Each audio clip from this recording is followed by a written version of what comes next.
2 Samuel chapter 1, New King James Version, the report of Saul's death. Now it came to pass after the death of Saul, when David had returned from the slaughter of the Amalekites, and David had stayed 2 days in Ziklag, on the 3rd day, behold, it happened that a man came from Saul's camp with his clothes torn and dust on his head. So it was, when he came to David, that he fell to the ground and prostrated himself. And David said to him, Where have you come from? So he said to him, I have escaped from the camp of Israel. Then David said to him, How did the matter go? Please tell me. And he answered, The people have fled from the battle, many of the people are fallen and dead, and Saul and Jonathan his son are dead also. So David said to the young man who told him, How do you know that Saul and Jonathan his son are dead? Then the young man who told him said, As I happened by chance to be on Mount Gilboa, there was Saul, leaning on his spear, and indeed the chariots and horsemen followed hard after him. Now when he looked behind him, he saw me and called to me. And I answered, Here I am. And he said to me, Who are you? So I answered him, I am an Amalekite. He said to me again, Please stand over me and kill me, for anguish has come upon me, but my life still remains in me. So I stood over him and killed him, because I was sure that he could not live after he had fallen. And I took the crown that was on his head and the bracelet that was on his arm, and have brought them here to my lord. Therefore David took hold of his own clothes and tore them, and so did all the men who were with him. And they mourned and wept and fasted until evening for Saul and for Jonathan his son, for the people of the Lord and for the house of Israel, because they had fallen by the sword. Then David said to the young man who told him, Where are you from? And he answered, I am the son of an alien, an Amalekite. So David said to him, How was it you were not afraid to put forth your hand to destroy the Lord's anointed? Then David called one of the young men and said, Go near, and execute him. And he struck him so that he died. So David said to him, Your blood is on your own head, for your own mouth has testified against you, saying, I have killed the Lord's anointed. The Song of the Bow. Then David lamented with this lamentation over Saul and over Jonathan his son, and he told them to teach the children of Judah the Song of the Bow. Indeed it is written in the book of Jasher, The beauty of Israel is slain on your high places. How the mighty have fallen.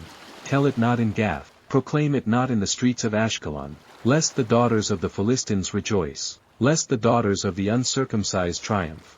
O mountains of Gilboa, let there be no dew nor rain upon you, nor fields of offerings. For the shield of the mighty is cast away there. The shield of Saul, not anointed with oil. From the blood of the slain, from the fat of the mighty, the bow of Jonathan did not turn back, and the sword of Saul did not return empty. Saul and Jonathan were beloved and pleasant in their lives, and in their death they were not divided. They were swifter than eagles, they were stronger than lions. O daughters of Israel, weep over Saul, who clothed you in scarlet, with luxury, who put ornaments of gold on your apparel. How the mighty have fallen in the midst of the battle. Jonathan was slain in your high places. I am distressed for you, my brother Jonathan. You have been very pleasant to me. Your love to me was wonderful, surpassing the love of women. How the mighty have fallen, and the weapons of war perished. 2 Samuel chapter 2, David anointed king of Judah. It happened after this that David inquired of the Lord, saying, Shall I go up to any of the cities of Judah? And the Lord said to him, Go up. David said, Where shall I go up? And he said, To Hebron. So David went up there, and his 2 wives also, Ahinoam the Jezreelitess, and Abigail the widow of Nabal the Carmelite. And David brought up the men who were with him, every man with his household. So they dwelt in the cities of Hebron. Then the men of Judah came, and there they anointed David king over the house of Judah. And they told David, saying, The men of Jabesh Gilead were the ones who buried Saul. So David sent messengers to the men of Jabesh Gilead, and said to them, You are blessed of the Lord, for you have shown this kindness to your lord, to Saul, and have buried him. And now may the Lord show kindness and truth to you. I also will repay you this kindness, because you have done this thing. Now therefore, let your hands be strengthened, and be valiant, for your master Saul is dead, and also the house of Judah has anointed me king over them. Ishbosheth made king of Israel. But Abner the son of Ner, commander of Saul's army, took Ishbosheth the son of Saul and brought him over to Mahanaim, and he made him king over Gilead, over the Asherites, over Jezreel, over Ephraim, over Benjamin, and over all Israel. Ishbosheth, Saul's son, was 40 years old when he began to reign over Israel, and he reigned 2 years. Only the house of Judah followed David. And the time that David was king in Hebron over the house of Judah was 7 years and 6 months. Israel and Judah at war. Now Abner the son of Ner, and the servants of Ishbosheth the son of Saul, went out from Mahanaim to Gibeon. And Joab the son of Zeruiah, and the servants of David, went out and met them by the pool of Gibeon. So they sat down, one on one side of the pool and the other on the other side of the pool. Then Abner said to Joab, "Let the young men now arise and compete before us." And Joab said, "Let them arise." So they arose and went over by number, 12 from Benjamin, followers of Ishbosheth the son of Saul, and 12 from the servants of David. And each one grasped his opponent by the head and thrust his sword in his opponent's side, so they fell down together. Therefore that place was called the Field of Sharp Swords, which is in Gibeon. So there was a very fierce battle that day, and Abner and the men of Israel were beaten before the servants of David. Now the 3 sons of Zeruiah were there, Joab and Abishai and Asahel. And Asahel was as fleet of foot as a wild gazelle. So Asahel pursued Abner, and in going he did not turn to the right hand or to the left from following Abner. Then Abner looked behind him and said, "Are you Asahel?" He answered, "I am." And Abner said to him, "Turn aside to your right hand or to your left, and lay hold on one of the young men and take his armor for yourself." But Asahel would not turn aside from following him. So Abner said again to Asahel, "Turn aside from following me. Why should I strike you to the ground? How then could I face your brother Joab?" However, he refused to turn aside. Therefore Abner struck him in the stomach with the blunt end of the spear, so that the spear came out of his back, and he fell down there and died on the spot. So it was that as many as came to the place where Asahel fell down and died, stood still. Joab and Abishai also pursued Abner. And the sun was going down when they came to the hill of Ammah, which is before Giah by the road to the wilderness of Gibeon. Now the children of Benjamin gathered together behind Abner and became a unit, and took their stand on top of a hill. Then Abner called to Joab and said, "Shall the sword devour forever? Do you not know that it will be bitter in the latter end? How long will it be then until you tell the people to return from pursuing their brethren?" And Joab said, "As God lives, unless you had spoken, surely then by morning all the people would have given up pursuing their brethren." So Joab blew a trumpet, and all the people stood still and did not pursue Israel any more, nor did they fight any more. Then Abner and his men went on all that night through the plain, crossed over the Jordan, and went through all Bithron, and they came to Mahanaim. So Joab returned from pursuing Abner. And when he had gathered all the people together, there were missing of David's servants 19 men in Asahel.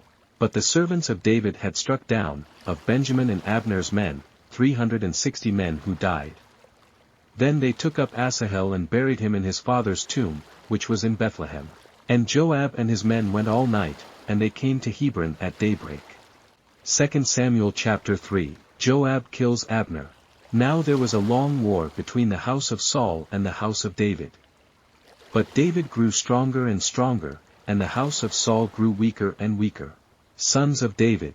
Sons were born to David in Hebron. His firstborn was Amnon by Ahinoam the Jezreelitess, his second, Chilib, by Abigail the widow of Nabal the Carmelite, the third, Absalom the son of Maacah, the daughter of Talmai, king of Geshur, the fourth, Adonijah the son of Haggith, the fifth, Shephatiah the son of Abital, and the sixth, Ithream, by David's wife Eglah. These were born to David in Hebron. Abner joins forces with David. Now it was so, while there was war between the house of Saul and the house of David, that Abner was strengthening his hold on the house of Saul. And Saul had a concubine, whose name was Rizpah, the daughter of Aiah. So Ishbosheth said to Abner, "Why have you gone into my father's concubine?" Then Abner became very angry at the words of Ishbosheth, and said, "Am I a dog's head that belongs to Judah?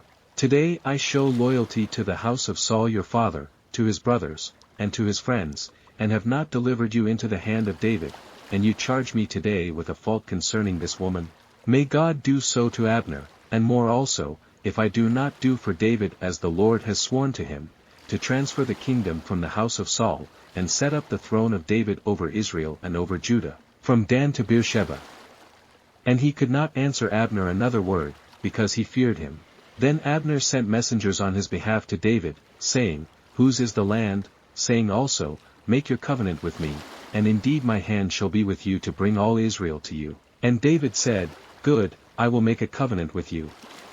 But one thing I require of you, you shall not see my face unless you first bring Michal, Saul's daughter, when you come to see my face. So David sent messengers to Ishbosheth, Saul's son, saying, Give me my wife Michal, whom I betrothed to myself for 100 foreskins of the Philistines. And Ishbosheth sent and took her from her husband, from Paltiel the son of Laish.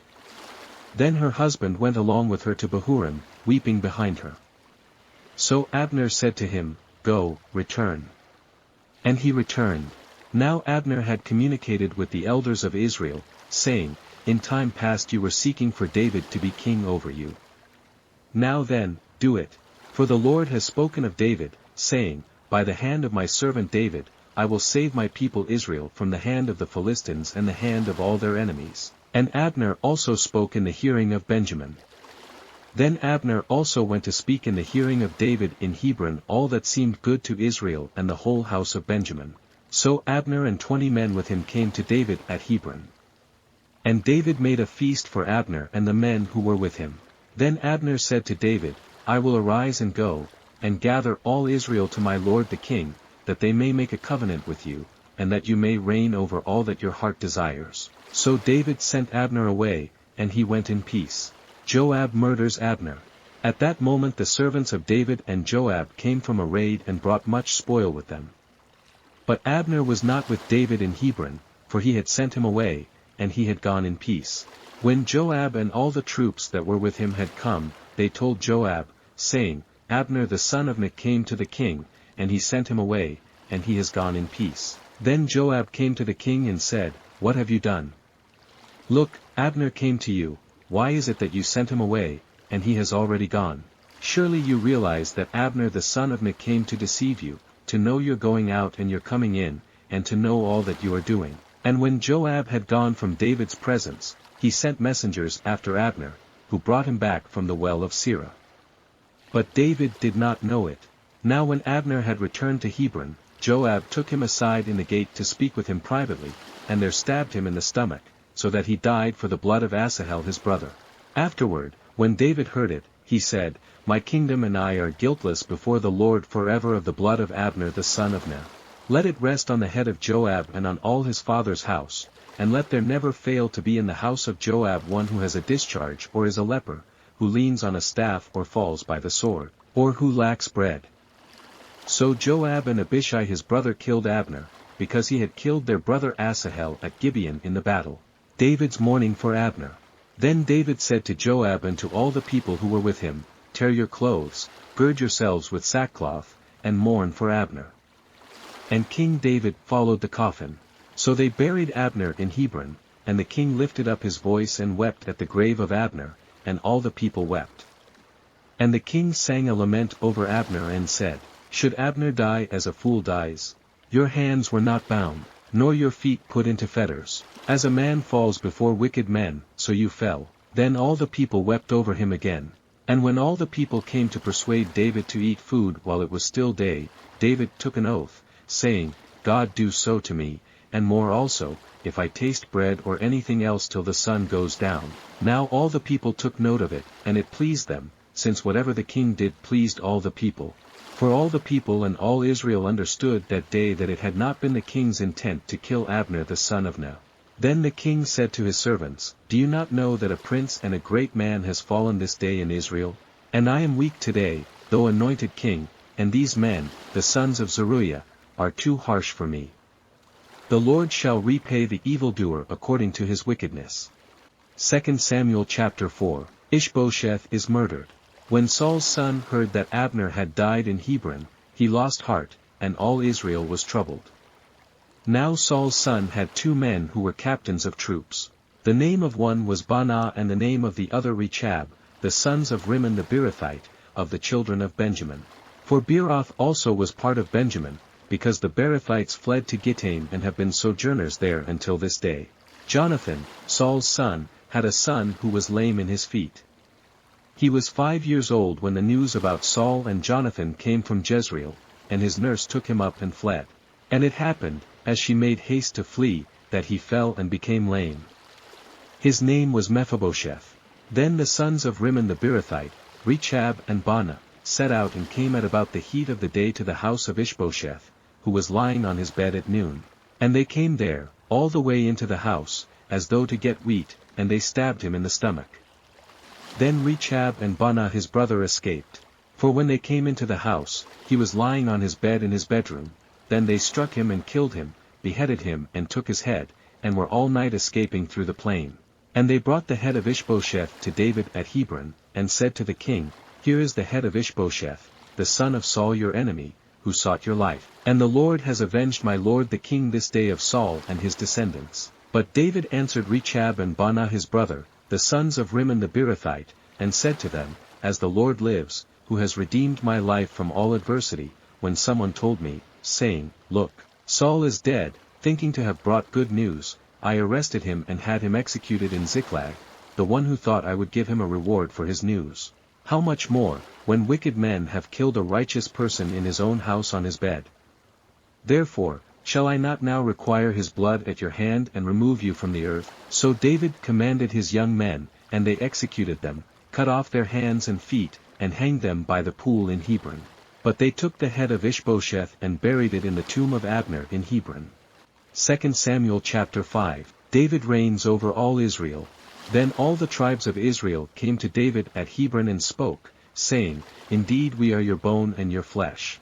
Also, in time past, when Saul was king over us, you were the one who led Israel out and brought them in, and the Lord said to you, You shall shepherd my people Israel, and be ruler over Israel. Therefore all the elders of Israel came to the king at Hebron, and King David made a covenant with them at Hebron before the Lord. And they anointed David king over Israel. David was 30 years old when he began to reign, and he reigned 40 years. In Hebron he reigned over Judah 7 years and 6 months, and in Jerusalem he reigned 33 years over all Israel and Judah. The conquest of Jerusalem. And the king and his men went to Jerusalem against the Jebusites, the inhabitants of the land, who spoke to David, saying, You shall not come in here, but the blind and the lame will repel you, thinking, David cannot come in here. Nevertheless David took the stronghold of Zion, that is, the city of David. Now David said on that day, Whoever climbs up by way of the water shaft and defeats the Jebusites, the lame and the blind, who are hated by David's soul, he shall be chief and captain. Therefore they say, The blind and the lame shall not come into the house. Then David dwelt in the stronghold, and called it the city of David. And David built all around from the Millo and inward. So David went on and became great, and the Lord God of hosts was with him. Then Hiram king of Tyre sent messengers to David, and cedar trees, and carpenters, and masons. And they built David a house. So David knew that the Lord had established him as king over Israel, and that he had exalted his kingdom for the sake of his people Israel. And David took more concubines and wives from Jerusalem, after he had come from Hebron. Also more sons and daughters were born to David. Now these are the names of those who were born to him in Jerusalem: Shammua, Shobab, Nathan, Solomon, Ibhar, Elishua, Nepheg, Japhia, Elishama, Eliada, and Eliphalet. The Philistines defeated. Now when the Philistines heard that they had anointed David king over Israel, all the Philistines went up to search for David. And David heard of it and went down to the stronghold. The Philistines also went and deployed themselves in the valley of Rephaim. So David inquired of the Lord, saying, Shall I go up against the Philistines? Will you deliver them into my hand? And the Lord said to David, Go up, for I will doubtless deliver the Philistines into your hand. So David went to Baal-perazim, and David defeated them there. And he said, The Lord has broken through my enemies before me, like a breakthrough of water. Therefore he called the name of that place Baal-perazim. And they left their images there, and David and his men carried them away. Then the Philistines went up once again and deployed themselves in the valley of Rephaim.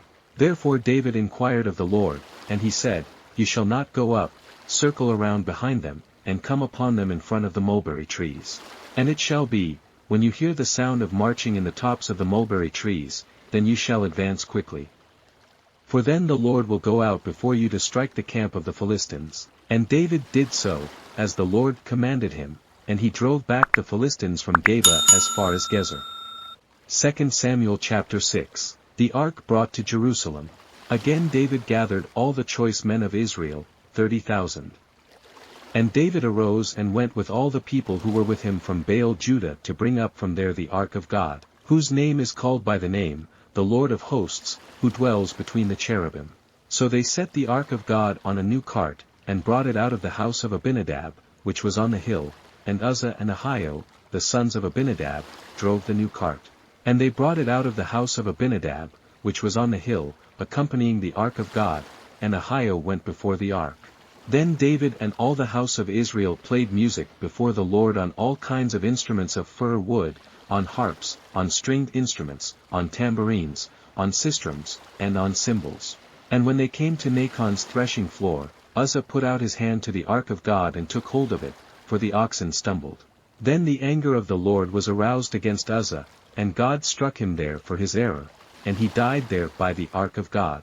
And David became angry because of the Lord's outbreak against Uzzah, and he called the name of the place Perez Uzzah to this day. David was afraid of the Lord that day, and he said, How can the ark of the Lord come to me? So David would not move the ark of the Lord with him into the city of David, but David took it aside into the house of Obed-Edom the Gittite. The ark of the Lord remained in the house of Obed-Edom the Gittite 3 months. And the Lord blessed Obed-Edom and all his household.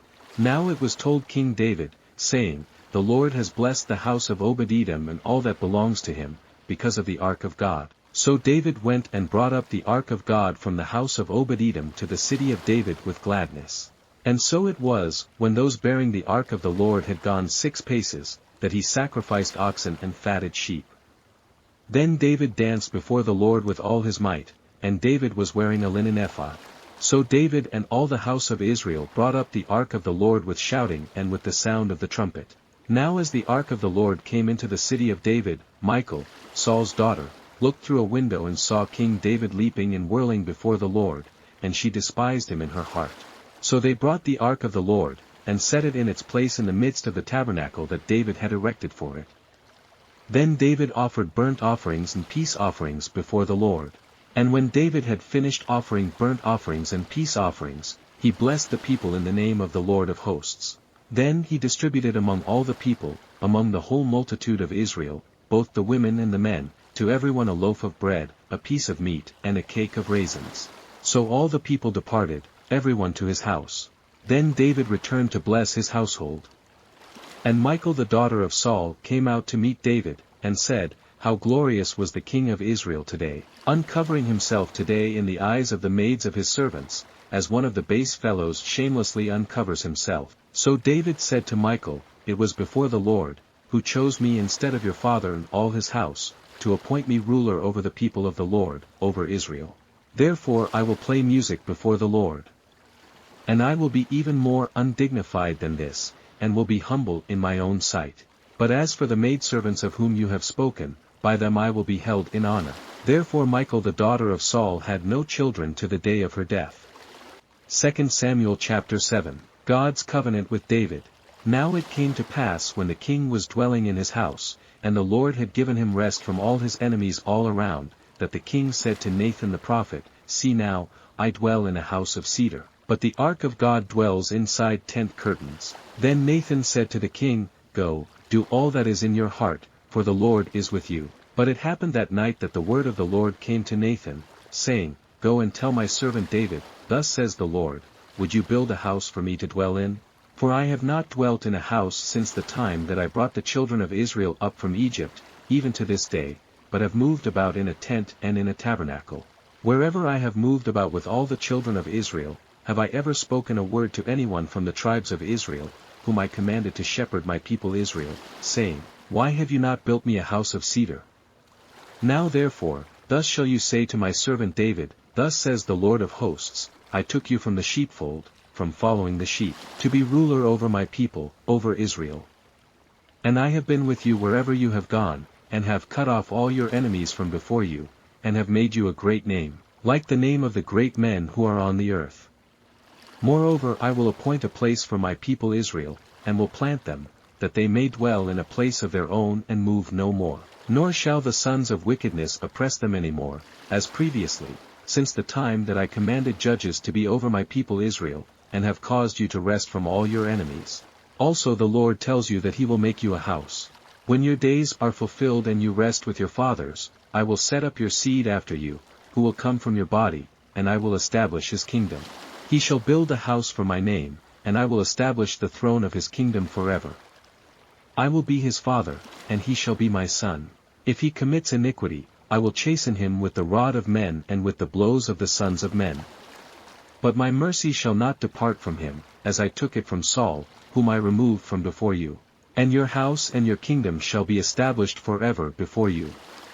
Your throne shall be established forever. According to all these words and according to all this vision, so Nathan spoke to David. David's thanksgiving to God. Then King David went in and sat before the Lord, and he said, Who am I, O Lord God? And what is my house, that you have brought me this far? And yet this was a small thing in your sight, O Lord God, and you have also spoken of your servant's house for a great while to come. Is this the manner of man, O Lord God? Now what more can David say to you? For you, Lord God, know your servant. For your word's sake, and according to your own heart, you have done all these great things, to make your servant know them. Therefore you are great, O Lord God. For there is none like you, nor is there any God besides you, according to all that we have heard with our ears. And who is like your people, like Israel, the one nation on the earth whom God went to redeem for himself as a people, to make for himself a name, and to do for yourself great and awesome deeds for your land, before your people whom you redeemed for yourself from Egypt, the nations, and their gods? For you have made your people Israel your very own people forever, and you, Lord, have become their God. Now, O Lord God, the word which you have spoken concerning your servant and concerning his house, establish it forever and do as you have said. So let your name be magnified forever, saying, The Lord of hosts is the God over Israel. And let the house of your servant David be established before you. For you, O Lord of hosts, God of Israel, have revealed this to your servant, saying, I will build you a house. Therefore your servant has found it in his heart to pray this prayer to you. And now, O Lord God, you are God, and your words are true, and you have promised this goodness to your servant. Now therefore, let it please you to bless the house of your servant, that it may continue before you forever, for you, O Lord God, have spoken it, and with your blessing let the house of your servant be blessed forever. 2 Samuel chapter 8, David's further conquests. After this it came to pass that David attacked the Philistines and subdued them. And David took Metheg-Ammah from the hand of the Philistines. Then he defeated Moab. Forcing them down to the ground, he measured them off with a line. With 2 lines he measured off those to be put to death, and with 1 full line those to be kept alive. So the Moabites became David's servants, and brought tribute. David also defeated Hadadezer the son of Rehob, king of Zobah, as he went to recover his territory at the river Euphrates. David took from him 1,000 chariots, 700 horsemen, and 20,000 foot soldiers. Also David hamstrung all the chariot horses, except that he spared enough of them for 100 chariots. When the Syrians of Damascus came to help Hadadezer king of Zobah, David killed 22,000 of the Syrians. Then David put garrisons in Syria of Damascus, and the Syrians became David's servants, and brought tribute. So the Lord preserved David wherever he went. And David took the shields of gold that had belonged to the servants of Hadadezer, and brought them to Jerusalem. Also from Beta and from Berothai, cities of Hadadezer, King David took a large amount of bronze. When Toi king of Hamath heard that David had defeated all the army of Hadadezer, then Toi sent Joram his son to King David, to greet him and bless him, because he had fought against Hadadezer and defeated him, for Hadadezer had been at war with Toi, and Joram brought with him articles of silver, articles of gold, and articles of bronze. King David also dedicated these to the Lord, along with the silver and gold that he had dedicated from all the nations which he had subdued, from Syria, from Moab, from the people of Ammon, from the Philistines, from Amalek, and from the spoil of Hadadezer the son of Rehob, king of Zobah. And David made himself a name when he returned from killing 18,000 Syrians in the valley of Salt. He also put garrisons in Edom. Throughout all Edom he put garrisons, and all the Edomites became David's servants. And the Lord preserved David wherever he went. David's administration. So David reigned over all Israel, and David administered judgment and justice to all his people. Joab the son of Zeruiah was over the army, Jehoshaphat the son of Ahilud was recorder, Zadok the son of Ahitub and Ahimelech the son of Abiathar were the priests, Sariah was the scribe. Benaiah the son of Jehoiada was over both the Cherethites and the Pelethites, and David's sons were chief ministers. 2 Samuel chapter 9. David's kindness to Mephibosheth.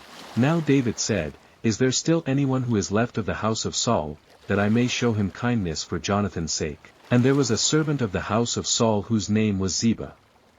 So when they had called him to David, the king said to him, Are you Ziba?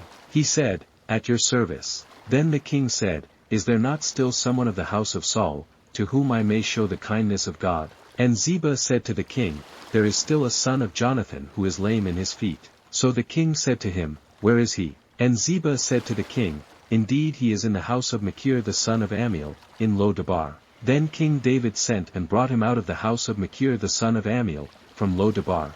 Now when Mephibosheth the son of Jonathan, the son of Saul, had come to David, he fell on his face and prostrated himself.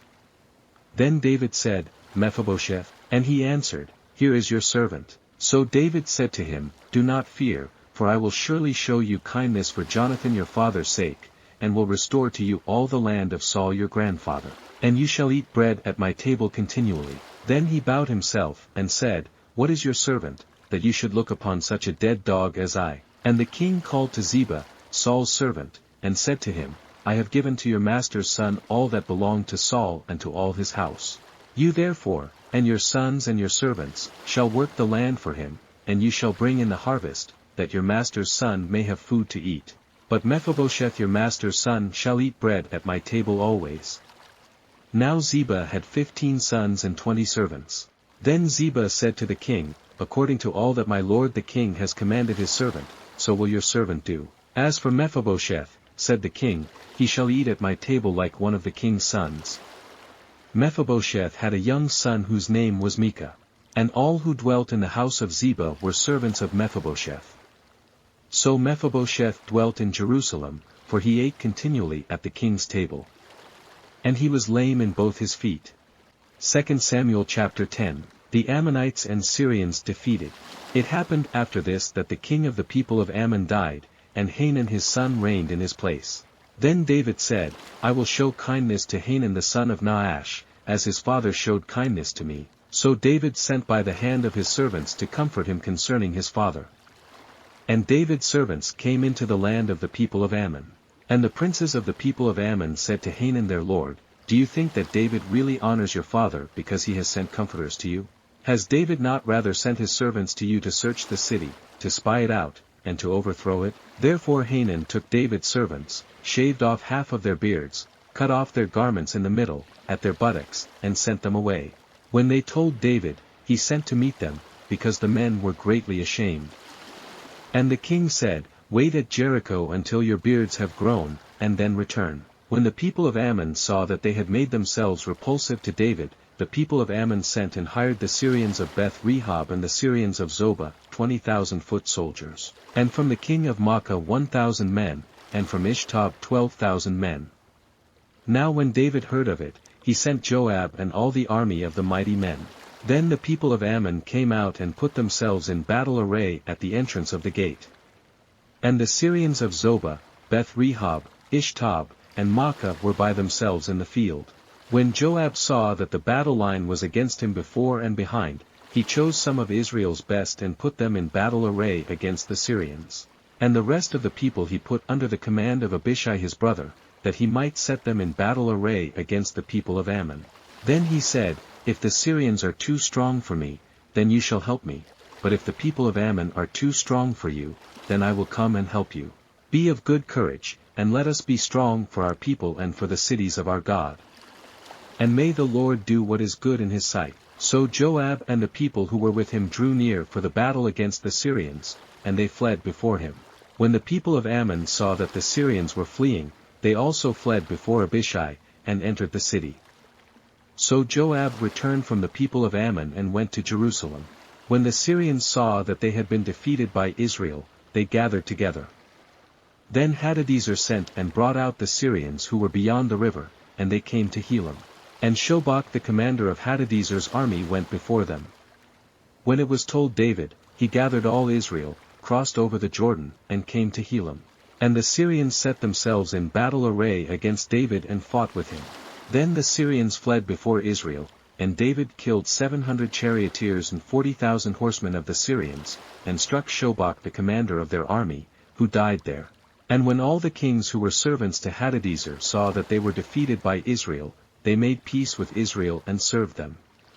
So the Syrians were afraid to help the people of Ammon anymore. 2 Samuel chapter 11. David, Bathsheba, and Uriah.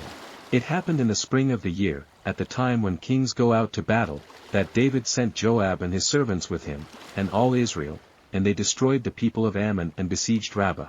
But David remained at Jerusalem. Then it happened one evening that David arose from his bed and walked on the roof of the king's house. And from the roof he saw a woman bathing, and the woman was very beautiful to behold. So David sent and inquired about the woman. And someone said, "Is this not Bathsheba, the daughter of Eliam, the wife of Uriah the Hittite?" Then David sent messengers, and took her, and she came to him, and he lay with her, for she was cleansed from her impurity, and she returned to her house. And the woman conceived, so she sent and told David, and said, "I am with child." Then David sent to Joab, saying, "Send me Uriah the Hittite." And Joab sent Uriah to David. When Uriah had come to him, David asked how Joab was doing, and how the people were doing, and how the war prospered. And David said to Uriah, "Go down to your house and wash your feet." So Uriah departed from the king's house, and a gift of food from the king followed him. But Uriah slept at the door of the king's house with all the servants of his lord, and did not go down to his house. So when they told David, saying, "Uriah did not go down to his house," David said to Uriah, "Did you not come from a journey? Why did you not go down to your house?" And Uriah said to David, "The ark and Israel and Judah are dwelling in tents, and my lord Joab and the servants of my lord are encamped in the open fields. Shall I then go to my house to eat and drink, and to lie with my wife? As you live, and as your soul lives, I will not do this thing." Then David said to Uriah, "Wait here today also, and tomorrow I will let you depart." So Uriah remained in Jerusalem that day and the next. Now when David called him, he ate and drank before him, and he made him drunk. And at evening he went out to lie on his bed with the servants of his lord, but he did not go down to his house. In the morning it happened that David wrote a letter to Joab and sent it by the hand of Uriah. And he wrote in the letter, saying, "Set Uriah in the forefront of the hottest battle, and retreat from him, that he may be struck down and die." So it was, while Joab besieged the city, that he assigned Uriah to a place where he knew there were valiant men. Then the men of the city came out and fought with Joab. And some of the people of the servants of David fell, and Uriah the Hittite died also.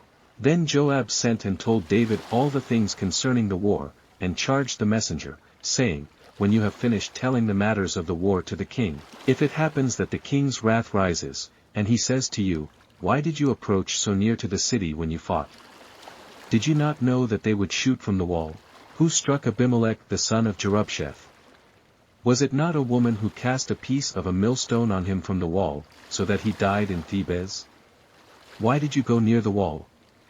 Then you shall say, 'Your servant Uriah the Hittite is dead also.'" So the messenger went, and came and told David all that Joab had sent by him. And the messenger said to David, "Surely the men prevailed against us and came out to us in the field, then we drove them back as far as the entrance of the gate. The archers shot from the wall at your servants, and some of the king's servants are dead, and your servant Uriah the Hittite is dead also." Then David said to the messenger, "Thus you shall say to Joab, 'Do not let this thing displease you, for the sword devours one as well as another. Strengthen your attack against the city, and overthrow it.' So encourage him." When the wife of Uriah heard that Uriah her husband was dead, she mourned for her husband. And when her mourning was over, David sent and brought her to his house, and she became his wife and bore him a son. But the thing that David had done displeased the Lord. 2 Samuel chapter 12. Nathan's parable and David's confession. Then the Lord sent Nathan to David. And he came to him, and said to him, There were 2 men in one city, one rich and the other poor. The rich man had exceedingly many flocks and herds. But the poor man had nothing, except one little ewe lamb which he had bought and nourished, and it grew up together with him and with his children. It ate of his own food and drank from his own cup and lay in his bosom, and it was like a daughter to him. And a traveler came to the rich man, who refused to take from his own flock and from his own herd to prepare one for the wayfaring man who had come to him. But he took the poor man's lamb and prepared it for the man who had come to him. So David's anger was greatly aroused against the man, and he said to Nathan, As the Lord lives, the man who has done this shall surely die. And he shall restore fourfold for the lamb, because he did this thing and because he had no pity. Then Nathan said to David, You are the man. Thus says the Lord God of Israel, I anointed you king over Israel, and I delivered you from the hand of Saul. I gave you your master's house and your master's wives into your keeping, and gave you the house of Israel and Judah. And if that had been too little, I also would have given you much more. Why have you despised the commandment of the Lord, to do evil in his sight? You have killed Uriah the Hittite with the sword, you have taken his wife to be your wife, and have killed him with the sword of the people of Ammon. Now therefore, the sword shall never depart from your house, because you have despised me, and have taken the wife of Uriah the Hittite to be your wife. Thus says the Lord, Behold, I will raise up adversity against you from your own house, and I will take your wives before your eyes and give them to your neighbor, and he shall lie with your wives in the sight of this sun. For you did it secretly, but I will do this thing before all Israel, before the sun. So David said to Nathan, I have sinned against the Lord. And Nathan said to David, The Lord also has put away your sin, you shall not die. However, because by this deed you have given great occasion to the enemies of the Lord to blaspheme, the child also who is born to you shall surely die. Then Nathan departed to his house. The death of David's son. And the Lord struck the child that Uriah's wife bore to David, and it became ill. David therefore pleaded with God for the child, and David fasted and went in and lay all night on the ground. So the elders of his house arose and went to him, to raise him up from the ground. But he would not, nor did he eat food with them. Then on the 7th day it came to pass that the child died. And the servants of David were afraid to tell him that the child was dead. For they said, Indeed, while the child was alive, we spoke to him, and he would not heed our voice. How can we tell him that the child is dead? He may do some harm. When David saw that his servants were whispering, David perceived that the child was dead. Therefore David said to his servants, Is the child dead? And they said, He is dead. So David arose from the ground, washed and anointed himself, and changed his clothes, and he went into the house of the Lord and worshipped. Then he went to his own house, and when he requested, they set food before him, and he ate. Then his servants said to him, What is this that you have done? You fasted and wept for the child while he was alive, but when the child died, you arose and ate food. And he said, While the child was alive, I fasted and wept, for I said, Who can tell whether the Lord will be gracious to me, that the child may live? But now he is dead, why should I fast? Can I bring him back again? I shall go to him, but he shall not return to me. Solomon is born. Then David comforted Bathsheba his wife, and went in to her and lay with her. So she bore a son, and he called his name Solomon. Now the Lord loved him, and he sent word by the hand of Nathan the prophet, so he called his name Jedidiah, because of the Lord. Rabbah is captured. Now Joab fought against Rabbah of the people of Ammon, and took the royal city. And Joab sent messengers to David, and said, I have fought against Rabbah, and I have taken the city's water supply. Now therefore, gather the rest of the people together and encamp against the city and take it, lest I take the city and it be called after my name. So David gathered all the people together and went to Rabbah, fought against it, and took it. Then he took their king's crown from his head. Its weight was a talent of gold, with precious stones. And it was set on David's head.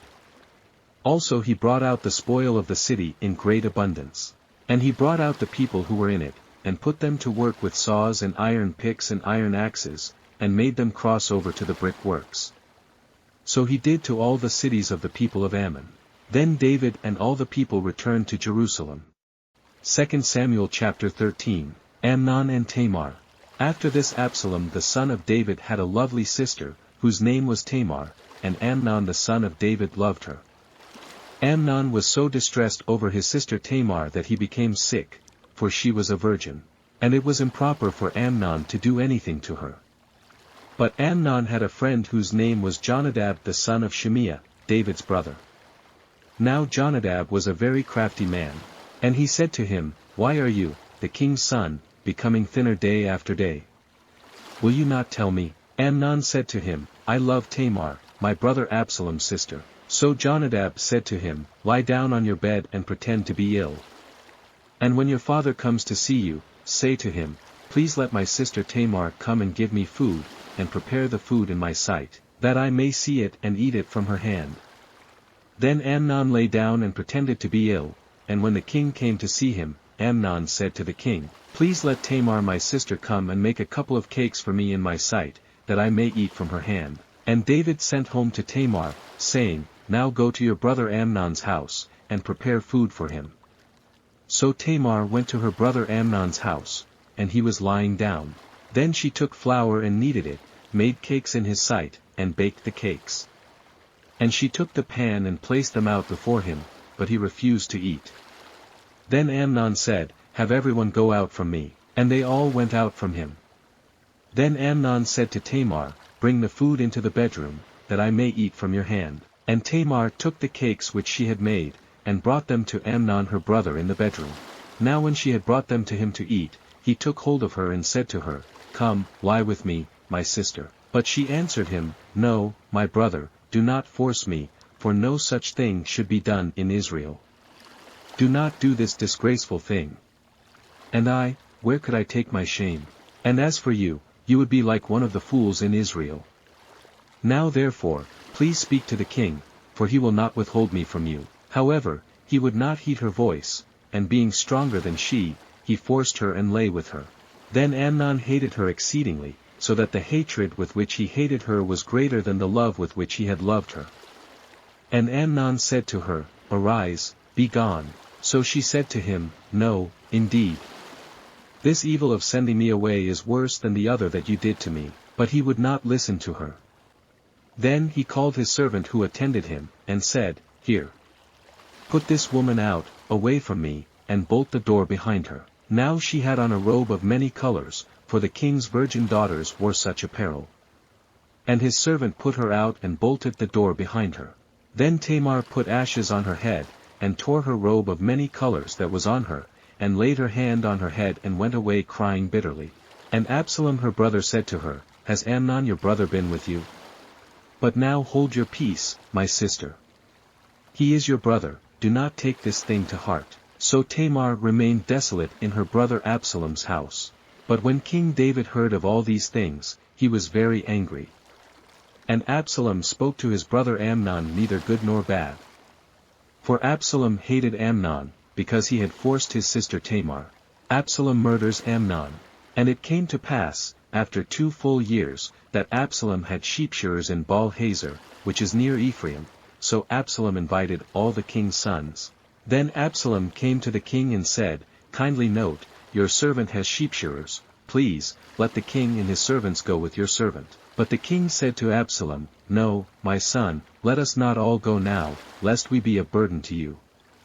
Then he urged him, but he would not go, and he blessed him. Then Absalom said, "If not, please let my brother Amnon go with us." And the king said to him, "Why should he go with you?" But Absalom urged him, so he let Amnon and all the king's sons go with him.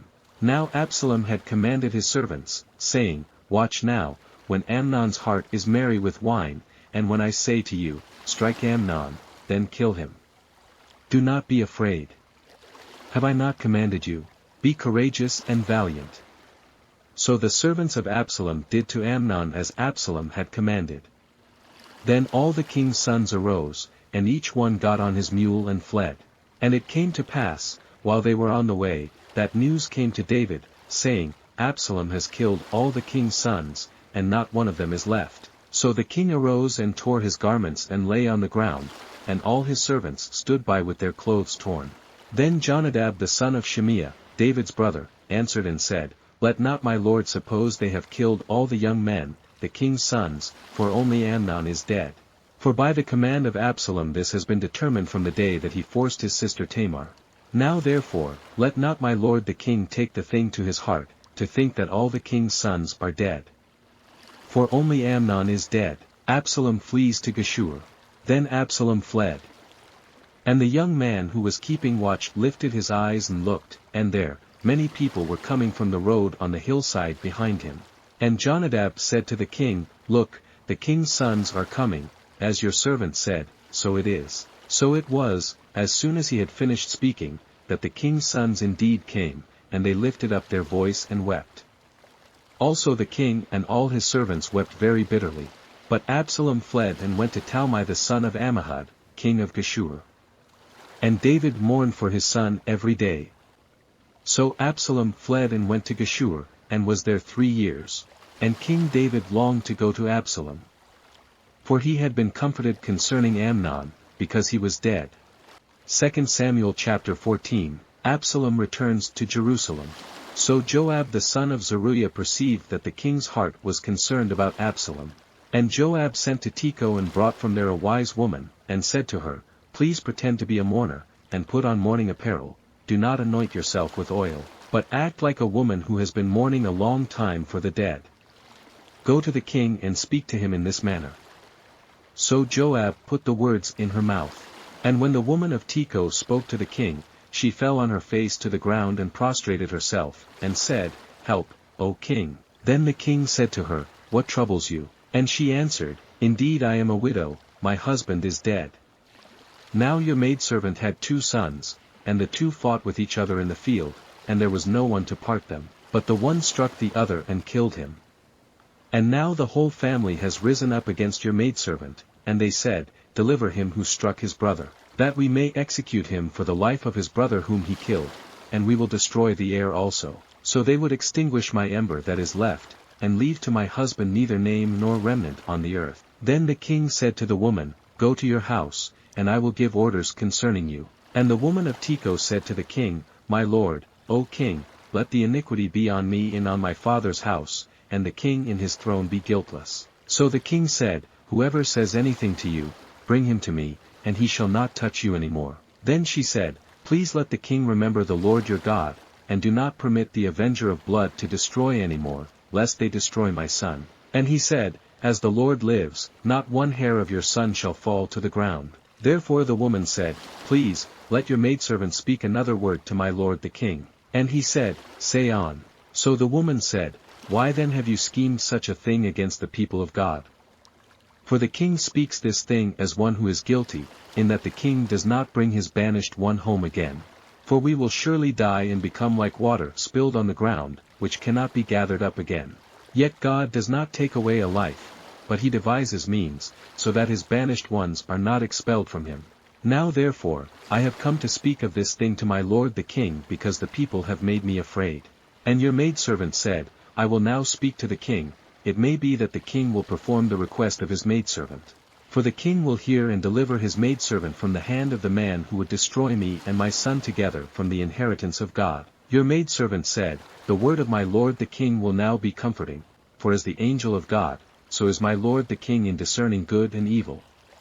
And may the Lord your God be with you. Then the king answered and said to the woman, Please do not hide from me anything that I ask you. And the woman said, Please, let my lord the king speak. So the king said, Is the hand of Joab with you in all this? And the woman answered and said, As you live, my lord the king, no one can turn to the right hand or to the left from anything that my lord the king has spoken. For your servant Joab commanded me, and he put all these words in the mouth of your maidservant. To bring about this change of affairs your servant Joab has done this thing, but my lord is wise, according to the wisdom of the angel of God, to know everything that is in the earth. And the king said to Joab, All right, I have granted this thing. Go therefore, bring back the young man Absalom. Then Joab fell to the ground on his face and bowed himself, and thanked the king. And Joab said, Today your servant knows that I have found favor in your sight, my lord, O king, in that the king has fulfilled the request of his servant. So Joab arose and went to Geshur, and brought Absalom to Jerusalem. And the king said, Let him return to his own house, but do not let him see my face. So Absalom returned to his own house, but did not see the king's face. David forgives Absalom. Now in all Israel there was no one who was praised as much as Absalom for his good looks. From the sole of his foot to the crown of his head there was no blemish in him. And when he cut the hair of his head, at the end of every year he cut it because it was heavy on him. When he cut it, he weighed the hair of his head at 200 shekels according to the king's standard. To Absalom were born 3 sons, and 1 daughter whose name was Tamar. She was a woman of beautiful appearance. And Absalom dwelt 2 full years in Jerusalem, but did not see the king's face. Therefore Absalom sent for Joab, to send him to the king, but he would not come to him. And when he sent again the second time, he would not come. So he said to his servants, See, Joab's field is near mine, and he has barley there, go and set it on fire. And Absalom's servants set the field on fire. Then Joab arose and came to Absalom's house, and said to him, Why have your servants set my field on fire? And Absalom answered Joab, Look, I sent to you, saying, Come here, so that I may send you to the king, to say, Why have I come from Geshur? It would be better for me to be there still. Now therefore, let me see the king's face, but if there is iniquity in me, let him execute me. So Joab went to the king and told him. And when he had called for Absalom, he came to the king and bowed himself on his face to the ground before the king. Then the king kissed Absalom. 2 Samuel chapter 15, Absalom's treason. After this it happened that Absalom provided himself with chariots and horses, and 50 men to run before him. Now Absalom would rise early and stand beside the way to the gate. So it was, whenever anyone who had a lawsuit came to the king for a decision, that Absalom would call to him and say, What city are you from? And he would say, Your servant is from such and such a tribe of Israel. Then Absalom would say to him, Look, your case is good and right, but there is no deputy of the king to hear you. Moreover Absalom would say, Oh, that I were made judge in the land, and everyone who has any suit or cause would come to me, then I would give him justice. And so it was, whenever anyone came near to bow down to him, that he would put out his hand and take him and kiss him. In this manner Absalom acted toward all Israel who came to the king for judgment. So Absalom stole the hearts of the men of Israel. Now it came to pass after 40 years that Absalom said to the king, Please, let me go to Hebron and pay the vow which I made to the Lord. For your servant took a vow while I dwelt at Geshur in Syria, saying, If the Lord indeed brings me back to Jerusalem, then I will serve the Lord. And the king said to him, Go in peace. So he arose and went to Hebron. Then Absalom sent spies throughout all the tribes of Israel, saying, As soon as you hear the sound of the trumpet, then you shall say, Absalom reigns in Hebron. And with Absalom went 200 men invited from Jerusalem, and they went along innocently and did not know anything. Then Absalom sent for Ahithophel the Gilonite, David's counselor, from his city, from Gilo, while he offered sacrifices. And the conspiracy grew strong, for the people with Absalom continually increased in number. David escapes from Jerusalem. Now a messenger came to David, saying, The hearts of the men of Israel are with Absalom. So David said to all his servants who were with him at Jerusalem, Arise, and let us flee, or we shall not escape from Absalom. Make haste to depart, lest he overtake us suddenly and bring disaster upon us, and strike the city with the edge of the sword. And the king's servants said to the king, We are your servants, ready to do whatever my lord the king commands. Then the king went out with all his household after him. But the king left 10 women, concubines, to keep the house. And the king went out with all the people after him, and stopped at the outskirts. Then all his servants passed before him, and all the Cherethites, all the Pelethites, and all the Gittites, 600 men who had followed him from Gath, passed before the king. Then the king said to Ittai the Gittite, Why are you also going with us? Return and remain with the king. For you are a foreigner and also an exile from your own place. In fact, you came only yesterday. Should I make you wander up and down with us today, since I go I know not where? Return, and take your brethren back. Mercy and truth be with you. But Ittai answered the king and said, As the Lord lives, and as my lord the king lives, surely in whatever place my lord the king shall be, whether in death or life, even there also your servant will be. So David said to Ittai, Go, and cross over. Then Ittai the Gittite and all his men and all the little ones who were with him crossed over. And all the country wept with a loud voice, and all the people crossed over. The king himself also crossed over the brook Kidron, and all the people crossed over toward the way of the wilderness.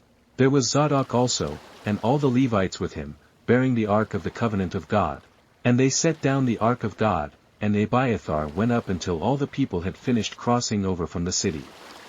Then the king said to Zadok, "Carry the ark of God back into the city. If I find favor in the eyes of the Lord, he will bring me back and show me both it and his dwelling place. But if he says thus, I have no delight in you, here I am, let him do to me as seems good to him." The king also said to Zadok the priest, "Are you not a seer? Return to the city in peace, and your 2 sons with you, Ahimaaz your son, and Jonathan the son of Abiathar.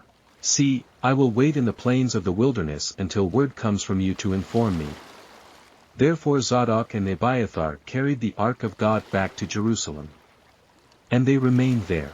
So David went up by the ascent of the Mount of Olives, and wept as he went up, and he had his head covered and went barefoot. And all the people who were with him covered their heads and went up, weeping as they went up.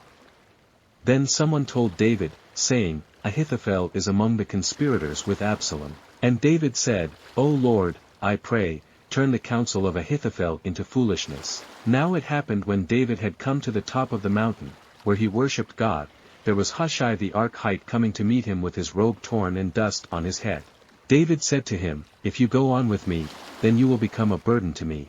But if you return to the city, and say to Absalom, I will be your servant, O king, as I was your father's servant previously, so I will now also be your servant, then you may defeat the counsel of Ahithophel for me.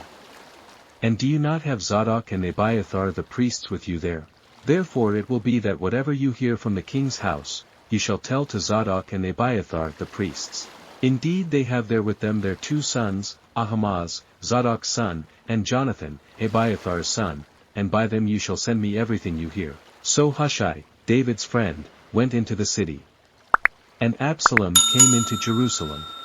2 Samuel chapter 16, Mephibosheth's servant. When David was a little past the top of the mountain, there was Ziba the servant of Mephibosheth, who met him with a couple of saddled donkeys, and on them 200 loaves of bread, 100 clusters of raisins, 100 summer fruits, and a skin of wine.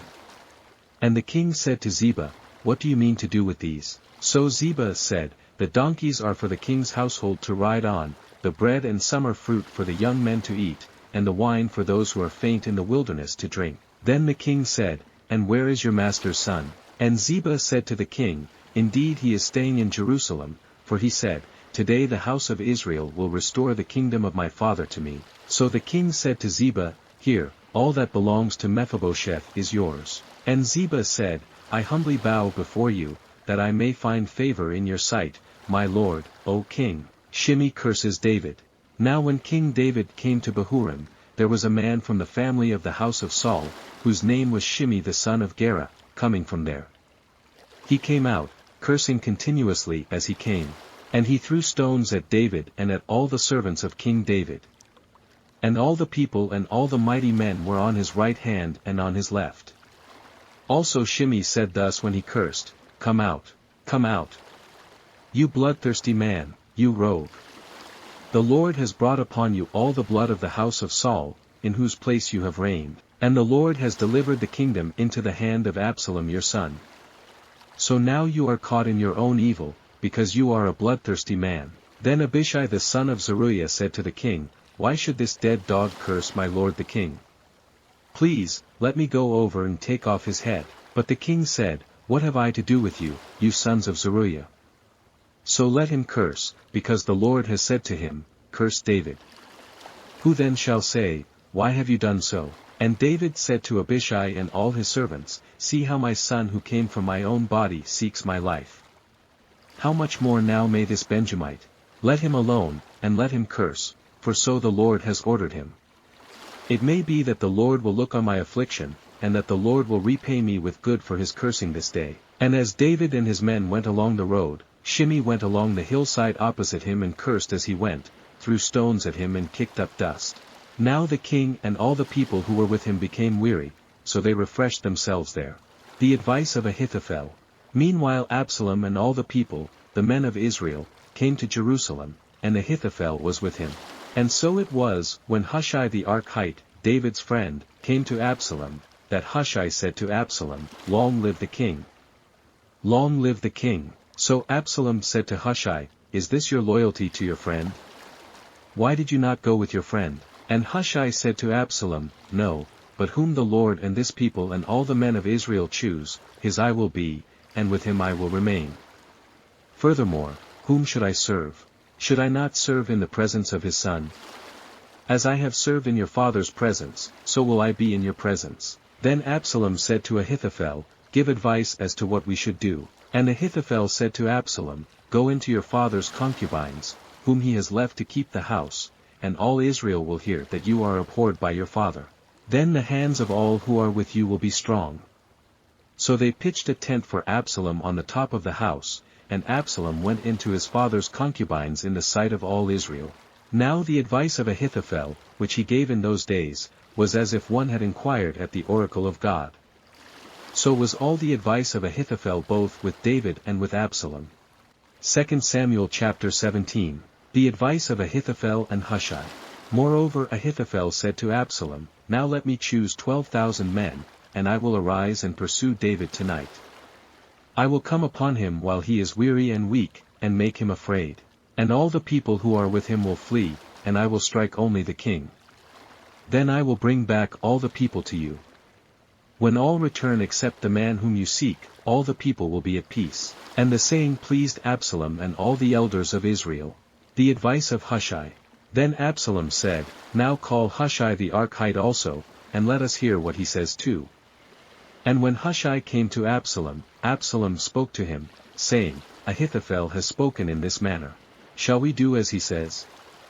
If not, speak up." So Hushai said to Absalom, "The advice that Ahithophel has given is not good at this time. For, said Hushai, you know your father and his men, that they are mighty men, and they are enraged in their minds, like a bear robbed of her cubs in the field, and your father is a man of war, and will not camp with the people. Surely by now he is hidden in some pit, or in some other place. And it will be, when some of them are overthrown at the first, that whoever hears it will say, there is a slaughter among the people who follow Absalom, and even he who is valiant, whose heart is like the heart of a lion, will melt completely. For all Israel knows that your father is a mighty man, and those who are with him are valiant men. Therefore I advise that all Israel be fully gathered to you, from Dan to Beersheba, like the sand that is by the sea for multitude, and that you go to battle in person. So we will come upon him in some place where he may be found, and we will fall on him as the dew falls on the ground. And of him and all the men who are with him there shall not be left so much as one. Moreover, if he has withdrawn into a city, then all Israel shall bring ropes to that city, and we will pull it into the river, until there is not one small stone found there." So Absalom and all the men of Israel said, "The advice of Hushai the Archite is better than the advice of Ahithophel." For the Lord had purposed to defeat the good advice of Ahithophel, to the intent that the Lord might bring disaster on Absalom. Hushai warns David to escape. Then Hushai said to Zadok and Abiathar the priests, "Thus and so Ahithophel advised Absalom and the elders of Israel, and thus and so I have advised.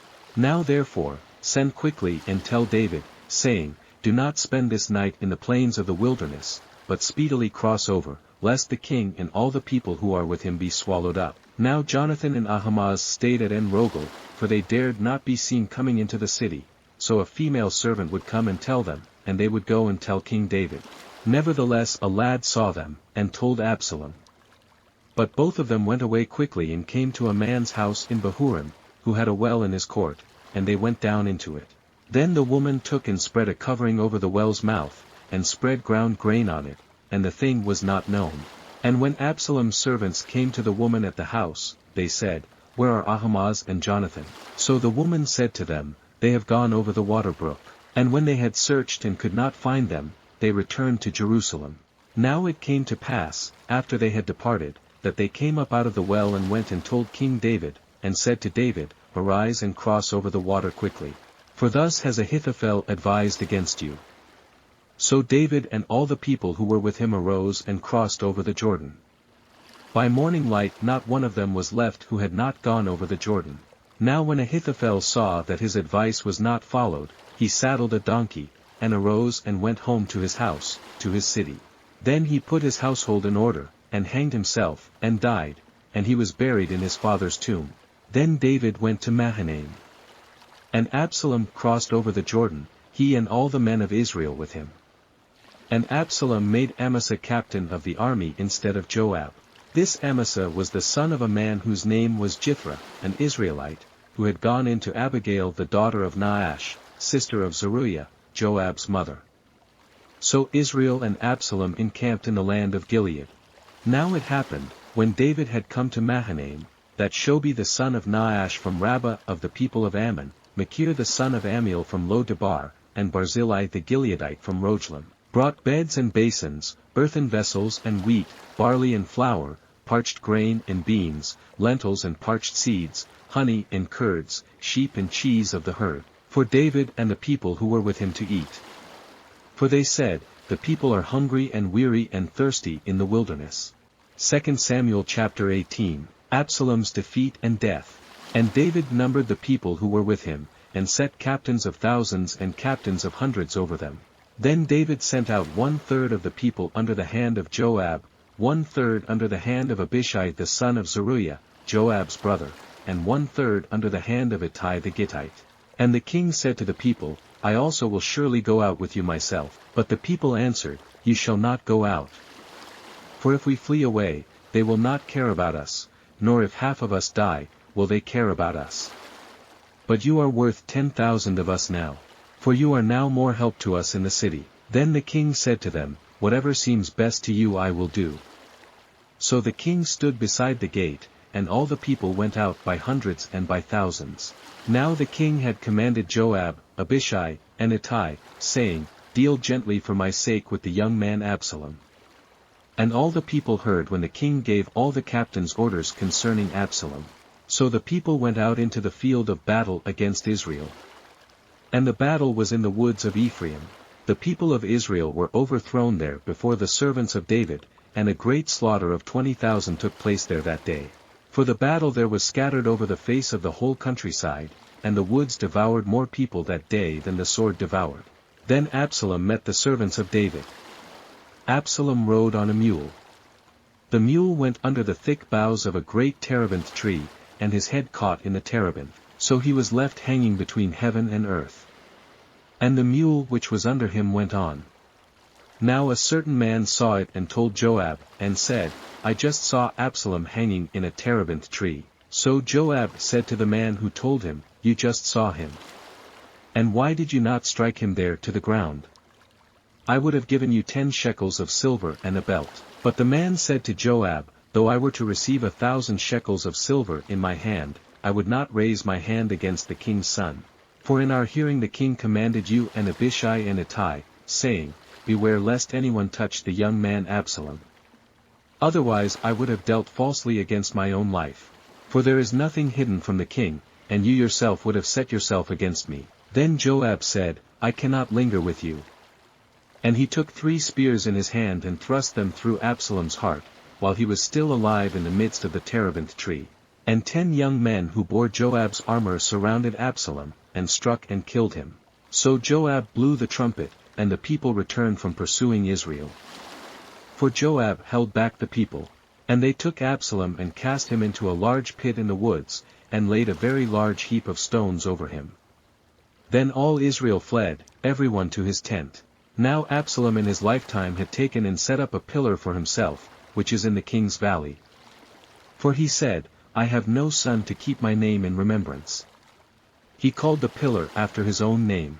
And to this day it is called Absalom's monument. David hears of Absalom's death. Then Ahimaaz the son of Zadok said, Let me run now and take the news to the king, how the Lord has avenged him of his enemies. And Joab said to him, You shall not take the news this day, for you shall take the news another day. But today you shall take no news, because the king's son is dead. Then Joab said to the Cushite, Go, tell the king what you have seen. So the Cushite bowed himself to Joab and ran. And Ahimaaz the son of Zadok said again to Joab, But whatever happens, please let me also run after the Cushite. So Joab said, why will you run, my son, since you have no news ready? But whatever happens, he said, let me run. So he said to him, run.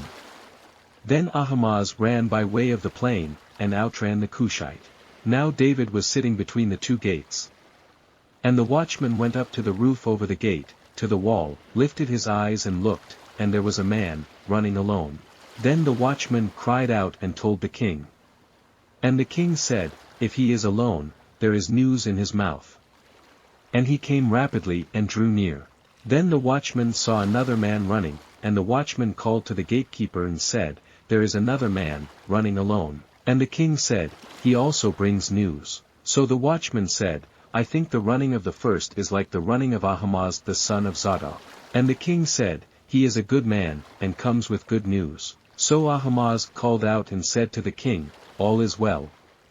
Then he bowed down with his face to the earth before the king, and said, blessed be the Lord your God, who has delivered up the men who raised their hand against my lord the king. The king said, is the young man Absalom safe? Ahimaaz answered, when Joab sent the king's servant and me your servant, I saw a great tumult, but I did not know what it was about. And the king said, turn aside and stand here.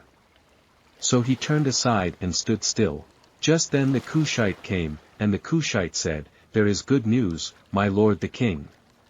For the Lord has avenged you this day of all those who rose against you. And the king said to the Cushite, is the young man Absalom safe? So the Cushite answered, may the enemies of my lord the king, and all who rise against you to do harm, be like that young man. David's mourning for Absalom. Then the king was deeply moved, and went up to the chamber over the gate, and wept. And as he went, he said thus, O my son Absalom, my son Absalom, if only I had died in your place. O Absalom my son, my son. 2 Samuel chapter 19. David returns to Jerusalem. And Joab was told, behold, the king is weeping and mourning for Absalom. So the victory that day was turned into mourning for all the people. For the people heard it said that day, the king is grieved for his son. And the people stole back into the city that day, as people who are ashamed steal away when they flee in battle. But the king covered his face, and the king cried out with a loud voice, O my son Absalom! O Absalom, my son, my son! Then Joab came into the house to the king, and said, today you have disgraced all your servants who today have saved your life, the lives of your sons and daughters, the lives of your wives and the lives of your concubines, in that you love your enemies and hate your friends. For you have declared today that you regard neither princes nor servants. For today I perceive that if Absalom had lived and all of us had died today, then it would have pleased you well. Now therefore, arise, go out and speak comfort to your servants. For I swear by the Lord, if you do not go out, not one will stay with you this night. And that will be worse for you than all the evil that has befallen you from your youth until now. Then the king arose and sat in the gate.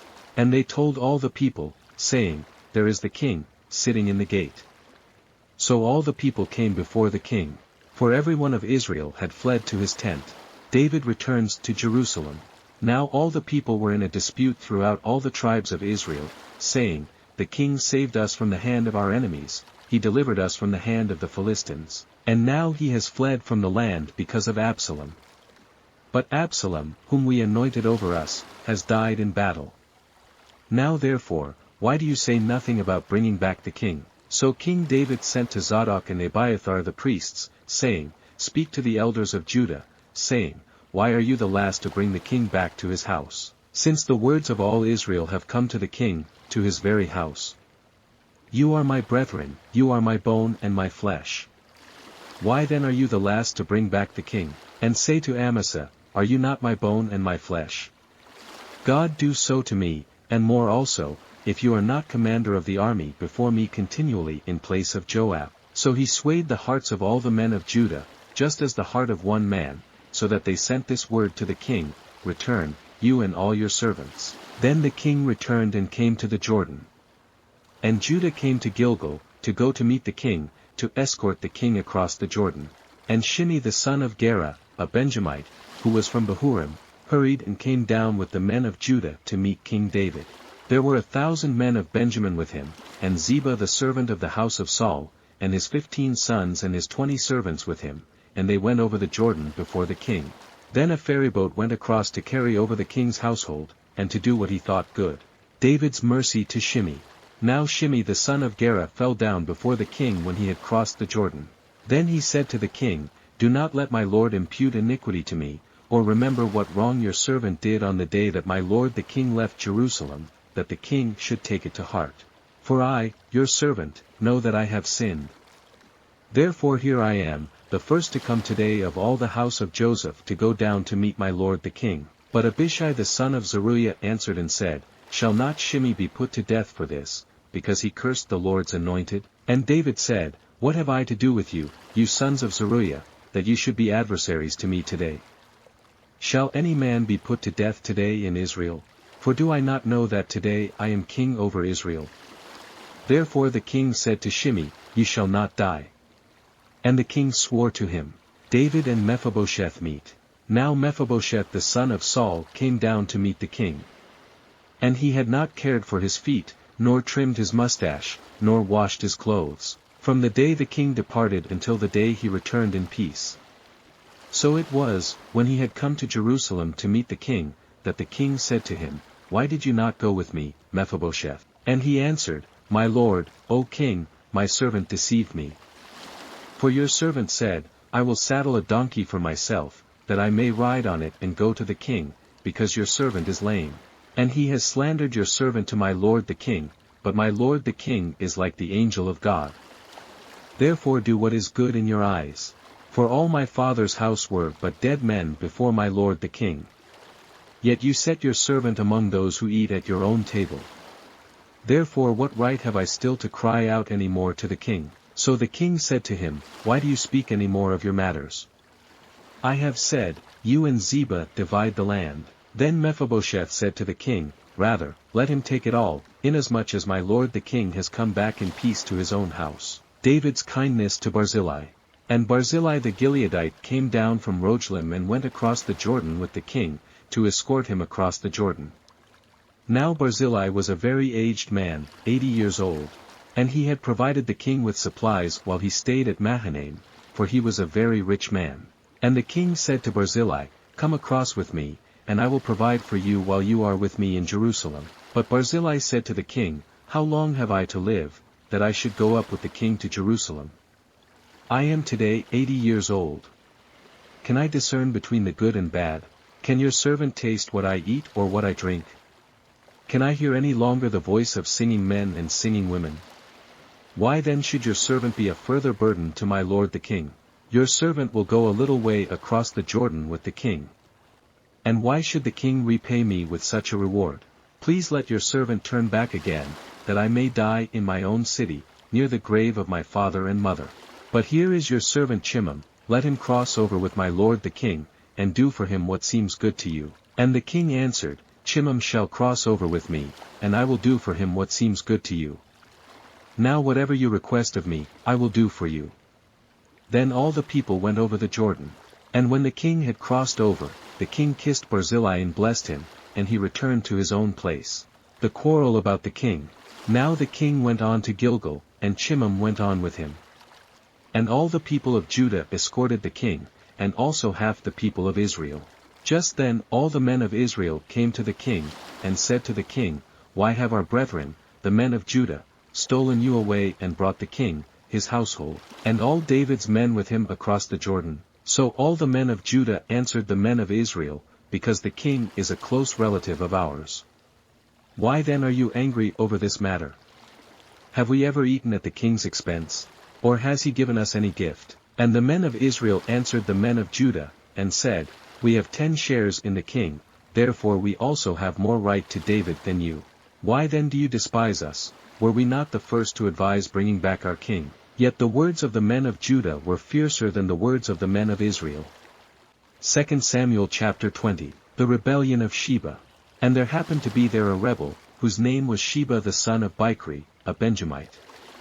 And he blew a trumpet, and said, "We have no share in David, nor do we have inheritance in the son of Jesse, every man to his tents, O Israel." So every man of Israel deserted David, and followed Sheba the son of Bichri. But the men of Judah, from the Jordan as far as Jerusalem, remained loyal to their king. Now David came to his house at Jerusalem. And the king took the 10 women, his concubines whom he had left to keep the house, and put them in seclusion and supported them, but did not go into them. So they were shut up to the day of their death, living in widowhood. And the king said to Amasa, Assemble the men of Judah for me within 3 days, and be present here yourself. So Amasa went to assemble the men of Judah. But he delayed longer than the set time which David had appointed him. And David said to Abishai, Now Sheba the son of Bichri will do us more harm than Absalom. Take your Lord's servants and pursue him, lest he find for himself fortified cities, and escape us. So Joab's men, with the Cherethites, the Pelethites, and all the mighty men, went out after him. And they went out of Jerusalem to pursue Sheba the son of Bichri. When they were at the large stone which is in Gibeon, Amasa came before them. Now Joab was dressed in battle armor, on it was a belt with a sword fastened in its sheath at his hips, and as he was going forward, it fell out. Then Joab said to Amasa, Are you in health, my brother? And Joab took Amasa by the beard with his right hand to kiss him.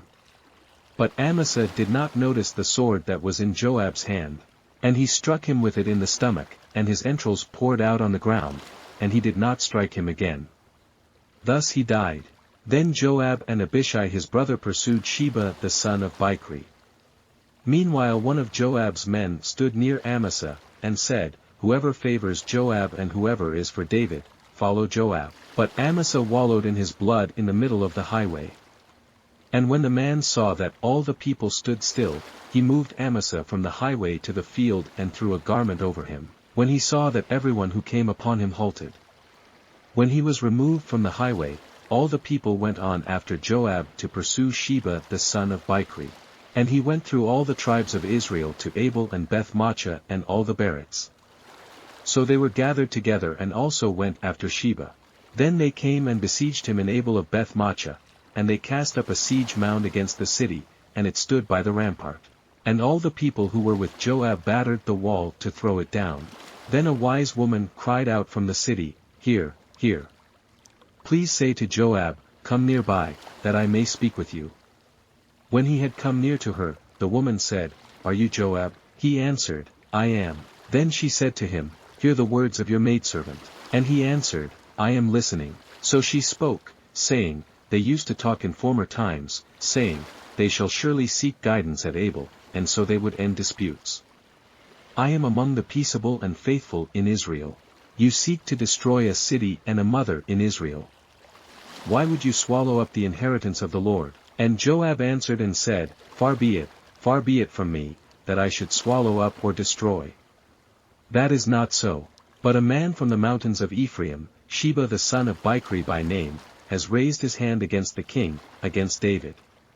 Deliver him only, and I will depart from the city. So the woman said to Joab, Watch, his head will be thrown to you over the wall.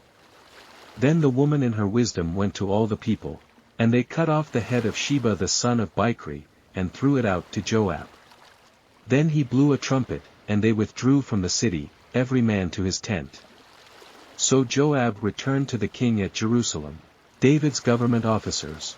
And Joab was over all the army of Israel, Benaiah the son of Jehoiada was over the Cherethites and the Pelethites, Aduram was in charge of revenue, Jehoshaphat the son of Ahilud was recorder, Sheva was scribe, Zadok and Abiathar were the priests, and Ira the Jairite was a chief minister under David.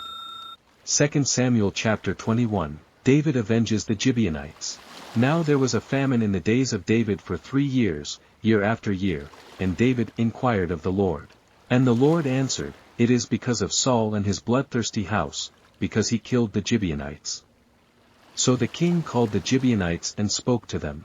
Now the Gibeonites were not of the children of Israel, but of the remnant of the Amorites. The children of Israel had sworn protection to them, but Saul had sought to kill them in his zeal for the children of Israel and Judah. Therefore David said to the Gibeonites, What shall I do for you?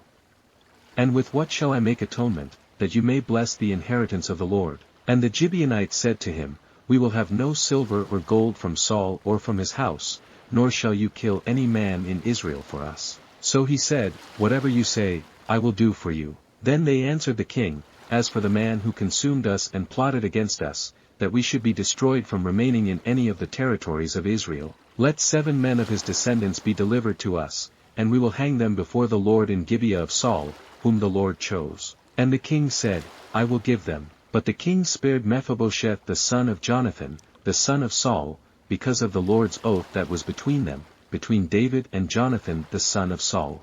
So the king took Harmonies and Mephibosheth, the 2 sons of Rizpah the daughter of Aiah, whom she bore to Saul, and the 5 sons of Michal the daughter of Saul, whom she brought up for Adriel the son of Barzillai the Mahalathite, and he delivered them into the hands of the Gibeonites, and they hanged them on the hill before the Lord.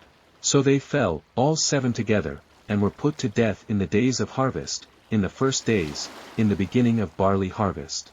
Now Rizpah the daughter of Aiah took sackcloth and spread it for herself on the rock, from the beginning of harvest until the late rains poured on them from heaven. And she did not allow the birds of the air to rest on them by day nor the beasts of the field by night. And David was told what Rizpah the daughter of Aiah, the concubine of Saul, had done. Then David went and took the bones of Saul, and the bones of Jonathan his son, from the men of Jabesh Gilead who had stolen them from the street of Beth-shan, where the Philistines had hung them up, after the Philistines had struck down Saul in Gilboa. So he brought up the bones of Saul and the bones of Jonathan his son from there, and they gathered the bones of those who had been hanged. They buried the bones of Saul and Jonathan his son in the country of Benjamin in Zelah, in the tomb of Kish his father. So they performed all that the king commanded. And after that God heeded the prayer for the land. Philistine giants destroyed. When the Philistines were at war again with Israel, David and his servants with him went down and fought against the Philistines, and David grew faint. Then Ishbi-benob, who was one of the sons of the giant, the weight of whose bronze spear was 300 shekels, who was bearing a new sword, thought he could kill David. But Abishai the son of Zeruiah came to his aid, and struck the Philistine and killed him. Then the men of David swore to him, saying, You shall go out no more with us to battle, lest you quench the lamp of Israel. Now it happened afterward that there was again a battle with the Philistines at Gob. Then Sibbecai the Hushathite killed Saph, who was one of the sons of the giant. Again there was war at Gob with the Philistines, where Elhanan the son of Jeroham the Bethlehemite killed the brother of Goliath the Gittite, the shaft of whose spear was like a weaver's beam. Yet again there was war at Gath, where there was a man of great stature, who had 6 fingers on each hand and 6 toes on each foot, 24 in number, and he also was born to the giant. So when he defied Israel, Jonathan the son of Shemaiah, David's brother, killed him. These 4 were born to the giant in Gath, and fell by the hand of David and by the hand of his servants. 2 Samuel chapter 22, Praise for God's deliverance. Then David spoke to the Lord the words of this song, on the day when the Lord had delivered him from the hand of all his enemies, and from the hand of Saul. And he said, The Lord is my rock and my fortress and my deliverer, the God of my strength, in whom I will trust, my shield and the horn of my salvation, my stronghold and my refuge, my Savior, you save me from violence. I will call upon the Lord, who is worthy to be praised, so shall I be saved from my enemies. When the waves of death surrounded me, the floods of ungodliness made me afraid. The sorrows of Sheol surrounded me, the snares of death confronted me. In my distress I called upon the Lord, and cried out to my God. He heard my voice from his temple, and my cry entered his ears. Then the earth shook and trembled, the foundations of heaven quaked and were shaken, because he was angry. Smoke went up from his nostrils, and devouring fire from his mouth, coals were kindled by it. He bowed the heavens also, and came down, with darkness under his feet. He rode upon a cherub, and flew, and he was seen upon the wings of the wind. He made darkness canopies around him, dark waters and thick clouds of the skies. From the brightness before him, coals of fire were kindled. The Lord thundered from heaven, and the Most High uttered his voice. He sent out arrows and scattered them, lightning bolts, and he vanquished them. Then the channels of the sea were seen, the foundations of the world were uncovered. At the rebuke of the Lord, at the blast of the breath of his nostrils, he sent from above, he took me, he drew me out of many waters. He delivered me from my strong enemy, from those who hated me, for they were too strong for me. They confronted me in the day of my calamity, but the Lord was my support. He also brought me out into a broad place. He delivered me because he delighted in me. The Lord rewarded me according to my righteousness, according to the cleanness of my hands, he has recompensed me. For I have kept the ways of the Lord, and have not wickedly departed from my God. For all his judgments were before me, and as for his statutes, I did not depart from them. I was also blameless before him, and I kept myself from my iniquity. Therefore the Lord has recompensed me according to my righteousness, according to my cleanness in his eyes. With the merciful you will show yourself merciful, with a blameless man you will show yourself blameless, with the pure you will show yourself pure, and with the devious you will show yourself shrewd. You will save the humble people, but your eyes are on the haughty, that you may bring them down. For you are my lamp, O Lord. The Lord shall enlighten my darkness. For by you I can run against a troop, by my God I can leap over a wall. As for God, his way is perfect, the word of the Lord is proven, he is a shield to all who trust in him. For who is God, except the Lord? And who is a rock, except our God? God is my strength and power, and he makes my way perfect. He makes my feet like the feet of deer, and sets me on my high places. He teaches my hands to make war, so that my arms can bend a bow of bronze. You have also given me the shield of your salvation. Your gentleness has made me great. You enlarged my path under me, so my feet did not slip. I have pursued my enemies and destroyed them, neither did I turn back again till they were destroyed. And I have destroyed them and wounded them, so that they could not rise. They have fallen under my feet. For you have armed me with strength for the battle. You have subdued under me those who rose against me. You have also given me the necks of my enemies, so that I destroyed those who hated me. They looked, but there was none to save, even to the Lord, but he did not answer them. Then I beat them as fine as the dust of the earth. I trod them like dirt in the streets, and I spread them out. You have also delivered me from the strivings of my people. You have kept me as the head of the nations. A people I have not known shall serve me. The foreigners submit to me. As soon as they hear, they obey me. The foreigners fade away, and come frightened from their hideouts. The Lord lives. Blessed be my rock. Let God be exalted, the rock of my salvation. It is God who avenges me, and subdues the peoples under me. He delivers me from my enemies. You also lift me up above those who rise against me. You have delivered me from the violent man. Therefore I will give thanks to you, O Lord, among the Gentiles, and sing praises to your name. He is the tower of salvation to his king, and shows mercy to his anointed, to David and his descendants forevermore. 2 Samuel chapter 23, David's last words. Now these are the last words of David. Thus says David the son of Jesse, thus says the man raised up on high, the anointed of the God of Jacob, and the sweet psalmist of Israel. The Spirit of the Lord spoke by me, and his word was on my tongue. The God of Israel said, the Rock of Israel spoke to me, he who rules over men must be just, ruling in the fear of God. And he shall be like the light of the morning when the sun rises, a morning without clouds, like the tender grass springing out of the earth, by clear shining after rain. Although my house is not so with God, yet he has made with me an everlasting covenant, ordered in all things and secure.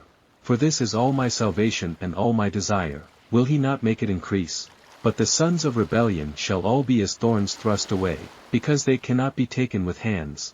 But the man who touches them, must be armed with iron and the shaft of a spear, and they shall be utterly burned with fire in their place. David's mighty men. These are the names of the mighty men whom David had: Joshab-Basshebeth the Tachmonite, chief among the captains. He was called Adino the Eznite, because he had killed 800 men at one time. And after him was Eleazar the son of Dodo, the Ahohite, one of the 3 mighty men with David when they defied the Philistines who were gathered there for battle, and the men of Israel had retreated. He arose and attacked the Philistines until his hand was weary, and his hand stuck to the sword. The Lord brought about a great victory that day, and the people returned after him only to plunder. And after him was Shammah the son of Agi the Hararite. The Philistines had gathered together into a troop where there was a piece of ground full of lentils. So the people fled from the Philistines. But he stationed himself in the middle of the field, defended it, and killed the Philistines. So the Lord brought about a great victory. Then 3 of the 30 chief men went down at harvest time and came to David at the cave of Adullam. And the troop of Philistines encamped in the valley of Rephaim. David was then in the stronghold, and the garrison of the Philistines was then in Bethlehem. And David said with longing, "Oh, that someone would give me a drink of the water from the well of Bethlehem, which is by the gate." So the 3 mighty men broke through the camp of the Philistines, drew water from the well of Bethlehem that was by the gate, and took it and brought it to David. Nevertheless he would not drink it, but poured it out to the Lord. And he said, "Far be it from me, O Lord, that I should do this. Is this not the blood of the men who went in jeopardy of their lives?" Therefore he would not drink it. These things were done by the 3 mighty men. Now Abishai the brother of Joab, the son of Zeruiah, was chief of another 3. He lifted his spear against 300 men, killed them, and won a name among these 3. Was he not the most honored of 3? Therefore he became their captain. However, he did not attain to the first 3. Benaiah was the son of Jehoiada, the son of a valiant man from Kabzeel, who had done many deeds. He had killed 2 lion-like heroes of Moab. He also had gone down and killed a lion in the midst of a pit on a snowy day. And he killed an Egyptian, a spectacular man. The Egyptian had a spear in his hand, so he went down to him with a staff, wrested the spear out of the Egyptian's hand, and killed him with his own spear. These things Benaiah the son of Jehoiada did, and won a name among 3 mighty men. He was more honored than the 30, but he did not attain to the first 3. And David appointed him over his guard. Asahel the brother of Joab was one of the 30, Elhanan the son of Dodo of Bethlehem, Shammah the Harodite, Elika the Harodite, Helez the Paltite, Ira the son of Ikesh the Tekoite, Abizar the Anathothite, Mebani the Hushathite, Zalman the Ahohite, Maharai the Netophathite, Helab the son of Baana, the Netophathite, Ittai the son of Ribai from Gibeah of the children of Benjamin, Benaiah a Pirathonite, Hiddai from the brooks of Gash, Abialban the Arbathite, Asmaveth the Baramite, Eliabah the Shalbanite, of the sons of Jashan, Jonathan, Shammah the Hararite, Ahiam the son of Sharar the Hararite, Eliphalet the son of Ahasbai, the son of the Machathite, Eliam the son of Ahithophel the Gilonite, Hezrai the Carmelite, Parai the Arbite, Igal the son of Nathan of Zobah, Bani the Gadite, Zelek the Ammonite, Naharai the Beerothite, armor-bearer of Joab the son of Zeruiah, Ira the Ethrite, Gareb the Ethrite, and Uriah the Hittite, 37 in all. 2 Samuel chapter 24, David's census of Israel and Judah. Again the anger of the Lord was aroused against Israel, and he moved David against them to say, "Go, number Israel and Judah." So the king said to Joab the commander of the army who was with him, "Now go throughout all the tribes of Israel, from Dan to Beersheba, and count the people, that I may know the number of the people." And Joab said to the king, "Now may the Lord your God add to the people 100 times more than there are, and may the eyes of my lord the king see it. But why does my lord the king desire this thing?" Nevertheless the king's word prevailed against Joab and against the captains of the army. Therefore Joab and the captains of the army went out from the presence of the king to count the people of Israel. And they crossed over the Jordan and camped in Aroer, on the right side of the town which is in the midst of the ravine of Gad, and toward Jazer. Then they came to Gilead and to the land of Tadam-Hodshi, they came to Dan-Jan and around to Sidon, and they came to the stronghold of Tyre and to all the cities of the Hivites and the Canaanites. Then they went out to South Judah as far as Beersheba. So when they had gone through all the land, they came to Jerusalem at the end of 9 months and 20 days. Then Joab gave the sum of the number of the people to the king. And there were in Israel 800,000 valiant men who drew the sword, and the men of Judah were 500,000 men. The judgment on David's sin. And David's heart condemned him after he had numbered the people. So David said to the Lord, "I have sinned greatly in what I have done, but now, I pray, O Lord, take away the iniquity of your servant, for I have done very foolishly." Now when David arose in the morning, the word of the Lord came to the prophet Gad, David's seer, saying, "Go and tell David, thus says the Lord, I offer you 3 things, choose one of them for yourself, that I may do it to you." So Gad came to David and told him, and he said to him, "Shall 7 years of famine come to you in your land? Or shall you flee 3 months before your enemies, while they pursue you? Or shall there be 3 days' plague in your land? Now consider and see what answer I should take back to him who sent me." And David said to Gad, "I am in great distress. Please let us fall into the hand of the Lord, for his mercies are great, but do not let me fall into the hand of man." So the Lord sent a plague upon Israel from the morning till the appointed time. From Dan to Beersheba 70,000 men of the people died. And when the angel stretched out his hand over Jerusalem to destroy it, the Lord relented from the destruction, and said to the angel who was destroying the people, "It is enough, now restrain your hand." And the angel of the Lord was by the threshing floor of Araunah the Jebusite. Then David spoke to the Lord when he saw the angel who was striking the people, and said, "Surely I have sinned, and I have done wickedly, but these sheep, what have they done? Let your hand, I pray, be against me and against my father's house, the altar on the threshing floor." And Gad came that day to David and said to him, "Go up, erect an altar to the Lord on the threshing floor of Araunah the Jebusite." So David, according to the word of Gad, went up as the Lord commanded. Now Araunah looked, and saw the king and his servants coming toward him. So Araunah went out and bowed before the king with his face to the ground. Then Araunah said, "Why has my lord the king come to his servant?" And David said, "To buy the threshing floor from you, to build an altar to the Lord, that the plague may be withdrawn from the people." Now Araunah said to David, "Let my lord the king take and offer up whatever seems good to him. Look, here are oxen for burnt sacrifice, and threshing implements and the yokes of the oxen for wood. All these, O king, Araunah has given to the king." And Araunah said to the king, "May the Lord your God accept you." Then the king said to Araunah, "No, but I will surely buy it from you for a price, nor will I offer burnt offerings to the Lord my God with that which costs me nothing." So David bought the threshing floor and the oxen for 50 shekels of silver. And David built there an altar to the Lord, and offered burnt offerings and peace offerings. So the Lord heeded the prayers for the land, and the plague was withdrawn from Israel.